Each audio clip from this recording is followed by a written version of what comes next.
cái? Bao nhiêu một cái?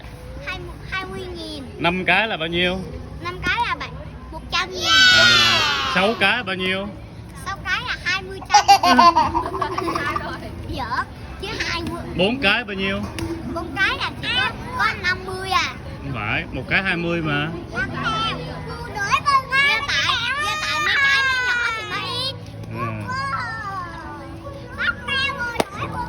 Bánh bao vừa thổi vừa ngon.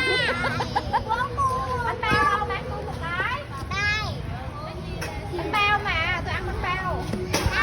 Bánh chân. Rồi. Vừa lẻ vừa ngon mà. Ngon. Ai đây nó ra cũng trời đất của rẻ.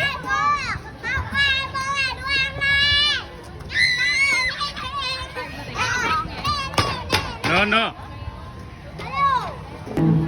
Rồi miếng đi, con miếng đi. Đúng rồi, tới con.